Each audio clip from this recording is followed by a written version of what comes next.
বিদ্যুৎ ও জ্বালানির ব্যবহার কমাতে সব মন্ত্রণালয়কে নির্দেশ দিয়েছেন প্রধানমন্ত্রী।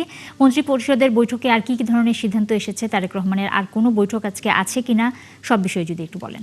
নুসরাত, মন্ত্রী পরিষদের বৈঠকে আসলে অনেকগুলো সিদ্ধান্ত আজকে এসেছে। এটি নিয়ে আসলে দুপুর 3:30টায় একটি ব্রিফিং করবেন ক্যাবিনেট সেক্রেটারি। ব্রিফিংয়ের মাধ্যমে আসলে আমরা বিস্তারিত জানতে পারবো। কিন্তু আমি একটু বলে রেখে, আমরা কয়েকজন মন্ত্রীর সাথে কথা বলেছি। তারা যেমনটা জানিয়েছেন যে আজকের বৈঠকের প্রধানতম আসলে এজেন্ডা ছিল যে নির্বাহী আদেশে যে ছুটি 18ই মার্চ, সেটা তো আসলে দর্শকদের জানালেন। এবং সেই ছুটি হিসাবে কিন্তু 17 থেকে 23 মার্চ পর্যন্ত 7 দিনের ছুটি পাচ্ছে দেশবাসী।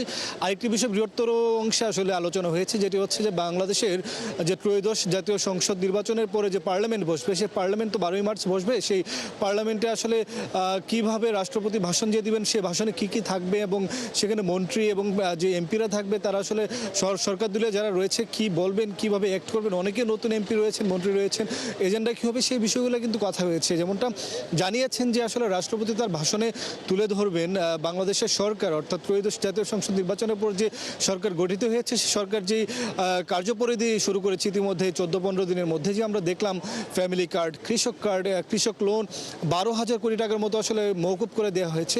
সেই বিষয়গুলো রাষ্ট্রপতি তার ভাষণে উল্লেখ করবেন যে খাল খনন থেকে শুরু করে বিএনপির যে নির্বাচনী ইশতেহার ছিল, যে ইশতেহারের মাধ্যমে আসলে সরকার সেগুলো কর্মপরিকল্পনায় বাস্তবায়ন করবেন, সেই বিষয়গুলো রাষ্ট্রপতি তার ভাষণে তুলে ধরবেন বলে কিন্তু আমরা জেনেছি। এবং আরেকটি বিষয় বলছিলেন যে বিদ্যুৎ সাশ্রয়ের কথা বলেছেন প্রধানমন্ত্রী।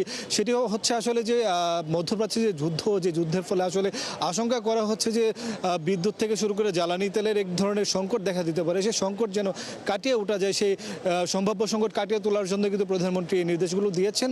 সেই বিষয়গুলো যদি প্রতিফলন করা যায়, তাহলে বাংলাদেশের যে আশঙ্কা যে করা হচ্ছে, সেই আশঙ্কাটা হয়তো থাকবে না বলে কিন্তু মনে করছেন এই মন্ত্রী পরিষদের সবাই যারা অংশ নিয়েছিলেন। মোটা থেকে বলতে গেলে এই বিষয়গুলো আলোচনা হয়েছে। 3:30টায় যখন ব্রিফ করবেন ক্যাবিনেট সেক্রেটারি, তখন আমরা আপনার মাধ্যমে আমাদের দর্শকদেরকে আরও বিস্তারিত জানাতে পারবো। নুসরাত, অনেক ধন্যবাদ মোহন আপনাকে। দর্শক, সচিবালয় থেকে যুক্ত হয়েছিলেন সহকর্মী মোহন ইসলাম।